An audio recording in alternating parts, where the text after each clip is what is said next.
Okay, all you devils out there, how you doing? Sam here with you. It's the 29th of June. It's kind of middle of the day, kind of lunch break for me. So I thought this is a good time to take a look at a trade here. So I had a few requests to take a look at oil.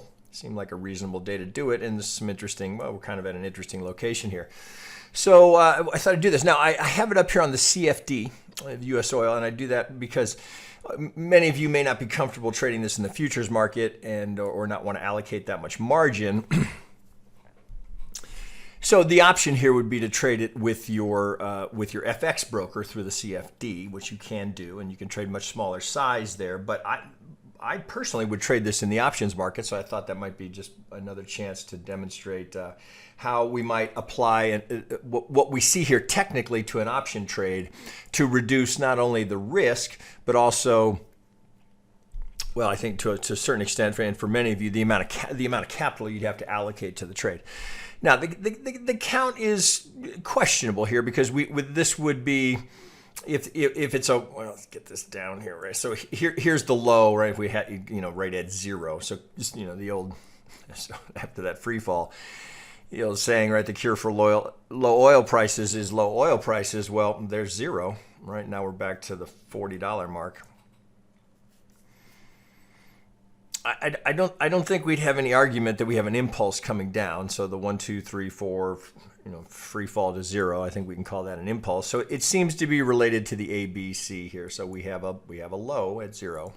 God, it's amazing to even say that. So why put the trade on here? I mean, it's quite a rip off the low. Well, a couple of reasons. Well, one, let's just start here before we get into the count and some of this. Well, just note here, if I open this up a little bit, you can see we had the gap here. So this, I've just highlighted it. Let's do it this way.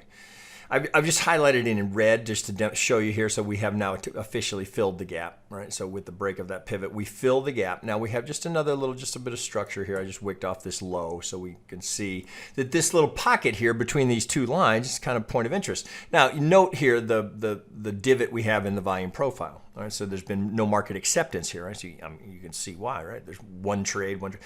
So we have no market acceptance. Now, here's in terms of visible range. Well, visible range. Here's our point of control. So there certainly is the possibility that we're going to go all the way back. Right? It's amazing to think, but if you just kind of do this and then just bring it over, right, you can see right before we fell, right, another V bottom.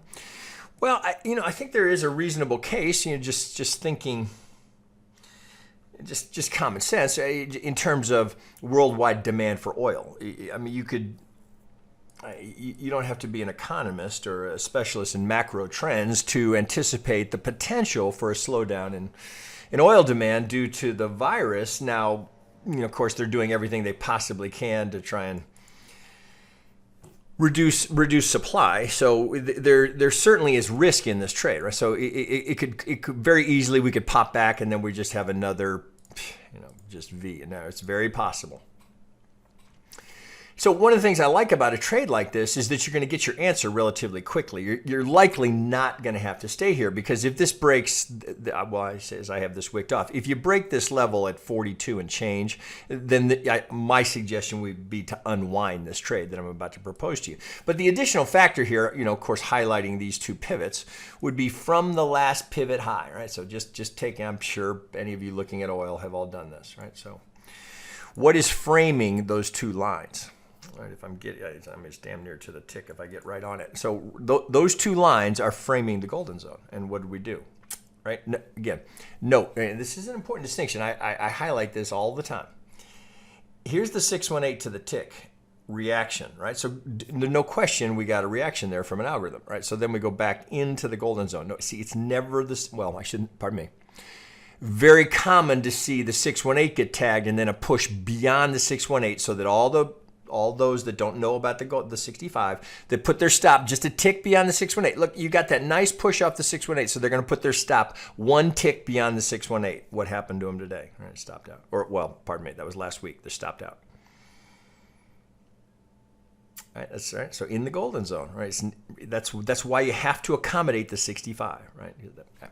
So we've talked about that, I don't know, 1,500 times. Okay, so there we go. So into the golden zone, so we have the potential here. So even regardless of how this ends up getting labeled long term, whether this is an A or a 1. Right? The anticipation here, having run into all of this resistance plus the golden zone, acknowledging that the count's not ideal to have that shallow and short of a 5, but so you could just call it a double top here in the golden zone.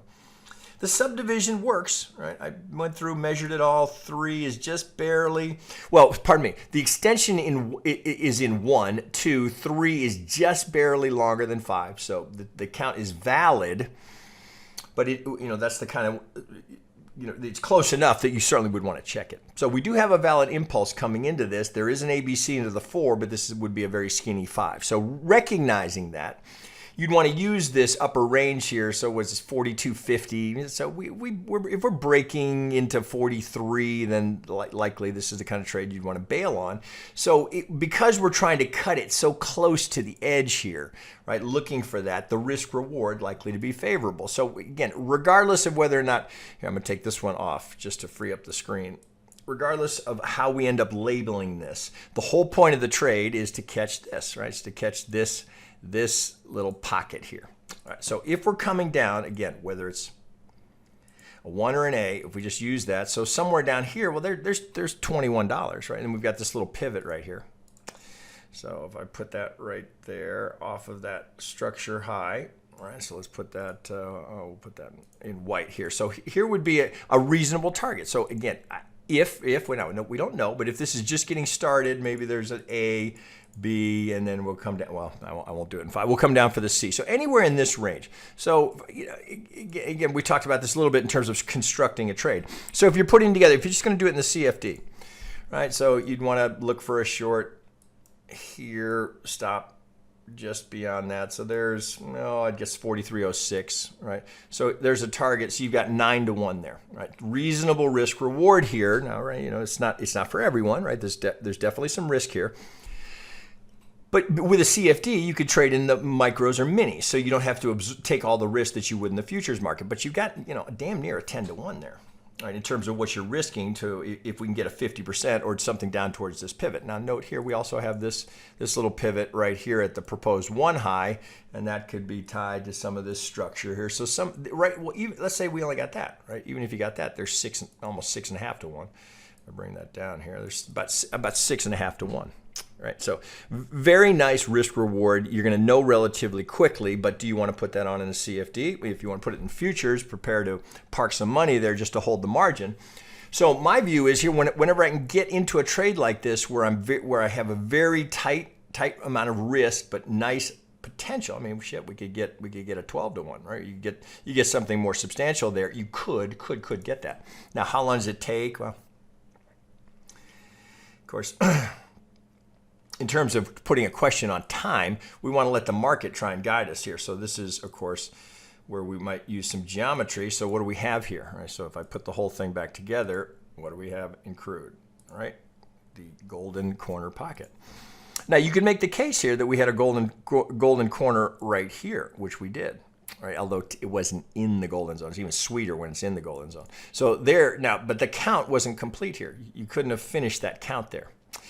So with that 4-5 now potentially giving us a candidate and going back into the golden zone here where we know there's algorithmic participation, right? Again, of course it could blow right through this, right? So it could easily blow right through that. Let's get rid of that. So again, but that's the attraction to it here. It's a very low risk for this potential return. Now, if we're going all the way to the median line, right? Could we go that far? Probably not, but somewhere like this, I doubt we're going to go back down towards, sub 10. Well, shit. I remember when I was forecasting this off of this was a golden zone, thinking, well, crude's not going that low. And God, here we are at 0. Right? So anything is possible. Taking that off. So looking there. So in terms of how to trade this, well, of course, so the CFD, one option, right, with a stop on the other side of the 65, reasonable, just, same bread and butter kind of trade we do all the time. But if you didn't want to take that risk or you didn't have your FX account set up, but for whatever reason, right, you don't want to trade it on a CFD and you don't want to park the amount of margin required to hold this overnight in a futures contract, excuse me. Well, I'd go to the options market. And so what I've done is, just as I described earlier in the week, I just go to an option model, and it's very easy to do. I say, okay, well, if the market is somewhere between 42 and 20 or 21, 20, 25, it's 42 to 25. So if we're in this range, right, between now and, you could use September, seems about right? So if we're in this range between now and September, right? So using the golden zone, if we're going to sell off down here, if this is going to come down, you could anticipate, right, there'd be reaction here from the algorithms. Okay, so anywhere in this range. So we go to an option model and we say, okay, well, if crude is between 42 and 20 over the next 60 days, give me some trade options, if you'll pardon the pun, in terms of how I might structure a trade. Now, of course, having done this for a long time, there are things that are right in the front of my mind that I would think of right off the bat. So one of the functions of an option model is to show to you where you have potentially overvalued or undervalued options, and then factored into the price of the options is the implied volatility. Well, right now, surprisingly, the actual volatility in the market is higher than the options, than the volatility that is being implied in the options. So it's not, I know it sounds surprising, but it's not an ideal time, even though we've had the massive sell-off that took it to zero, and then this big, damn near V bottom that went right to the golden zone. Surprisingly, the futures volatility is ahead of the options volatility. So it's not an ideal time to be selling out of the money options because they're overvalued due to perceived volatility. So in order to reduce that, I want to look at selling in or at the money options so that if I can find a mispriced option, then I want to try and sell one that's a little bit overvalued and buy one that's undervalued. Now, as I've demonstrated before, if I'm looking, I'll often choose here between a credit spread and a diagonal spread. And now, typically, I prefer the diagonal because it's a little bit more flexible and it can have a better risk-reward profile. And I'll show you what I mean. So certainly one option here, I guess that pun is just never going to go away. So one of your choices here would be to sell a put spread, right? So you'd be selling, you could do it in a call spread, but I'm going to propose to you doing it in a put spread to take advantage. So we'd start out relatively neutral on our directional bias because we don't want to be overly short here. That would increase the exposure if this is going to rally and break that golden zone. So I want something that's relatively neutral. So if I just chop here for a while before heading down, on the assumption we are heading down and we're not going to just scream higher, that I'm not getting eaten alive with either a mispriced option or the time value that's going to come out of that, as every day options lose value as a result of the time burn, right? As we talk about, options are a wasting asset, so they have a finite lifespan. So every day that passes, right, they lose a little bit of value. So the trade that, again, having looked at a number of choices in an option model, here's the trade that I like that has a nice P&L curve on it. So this is how I would trade it, and I probably will. So you can sell the 34 put. Now, so note here, I'm selling a deep in the money. So I'm selling in October 34 put. Well, the market's at 39. So I'm selling a deep in the money put. Now I'm doing that deliberately because, well, one, an option model will tell me that I've got a slightly overvalued option there. So I want to sell the overvalued. But because the implied volatility is not creating that, I want to try and sell in the money here. So it's a bit like a futures contract, but I'm hedging it with a diagonal spread. So back to the trade here. So I'm selling the in the money, and it's deep in the money. I'm selling the in the money 34 put, right, for $1.88. That's approximately what it was when I'm putting this trade together. But I'm buying the December 35 put. So this is a diagonal, or often called a calendar spread. So I'm selling the nearby to take advantage of that time burn. It's going to come out of the nearby faster than it's going to come out. So it's going to come out of October faster than the time burn is going to come out of December. So this option will hold its value more so than this one, simply because of the time decay. So knowing that we want to be out of this trade if we're going to get into the mid 42, so you've got a P&L up here at around 42 and change, where you'd be, it'd be very modest losses here. So this is, so you can see I've got, let's go to the blue line. So it's the light blue is July 17th, August 7th, August 28th. So let's use the gray line here. That's August 28th. The yellow line, that would be the October expiration. So your maximum gain here would be about 2,500. But of course, we wouldn't. Very rarely are you going to stay. I mean, this is. Right, this is theoretical, right? You're not going to get that. So don't let your eye be drawn to that. It's like, ooh, I can make $2,500. Much more, you'd be looking in here. If you could get $1,000 out of this, that would be ideal. So you've got this nice buffer here, in that you're relatively, right? So if you could, here's 500 drawdown here. If you keep going, you've got potential risk down here if you were to just stay in the trade. But remember, it's modest because the 35 is gaining while the 34 is losing. So the difference being the time value. So because we want to be short, this gets, we haven't been through exactly what delta is. But for those of you that know, so we start out, we're mildly delta short. So we've got about a minus 12 delta, which you could think of as it's about 12% of a futures contract if you're doing it on a 1-by-1. So the cost to put this on is going to be, you're going to have to allocate about $1,700 to your account, but maintenance is about $1,300. So you're going to have to, you'd want to, in your mind, park $2,000 into holding this trade, but you're likely going to hold it. I mean, you could hold it for a month, something like that. I mean, you could be in here, you got your $500, right? You're in, you got your move, and you're out of the market, right? With relatively low risk, right? So a nice risk-reward profile here. Well, this would be getting down to 35. That's a pretty good drop. So that would be getting down to 35. See in gray, that's August 28th. So if we're at 30, let's call it 35 by August 28th, you're getting, there's $1,000, a little over $1,000. So let's go back and look at it. So if we're, take this off, 38. So let's go down to an hourly. So let's come back here. So if we're at 35, 35 is right here. Let's put a line on this. So we'll get that right at 34.99. Close enough. Let's make that bright green. Okay, so this is our target for this trade. So sometime. Right. So the risk, of course, is that this becomes corrective and we go up and we get a bigger 5 here. Now, even though you can finish this, you can get a 5 that works. The length of the 5 relative to the 1, very, very short. But the fact that we're in the golden zone has me looking at it. So if we get something like this, well, 35 is right here.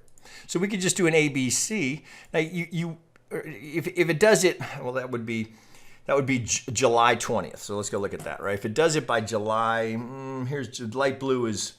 Here's 35. Well, you only got 384 if you're doing it by 7/17. So say, look at early August, you'd be in. If you're at 35, you're at. There's $600. Right, so time works for you if the delta bias, if the directional bias is right, but you've got this big fat range.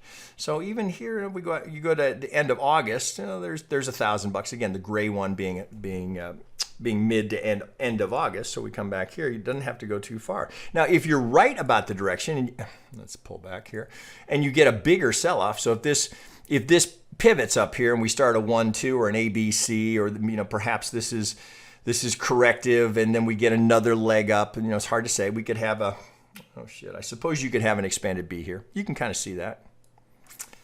If we look here, so we've got 5 down, 3. So you could have, this could be ABC. We could have A, B, C coming before we go up and get that 5. So you're definitely taking some risk here.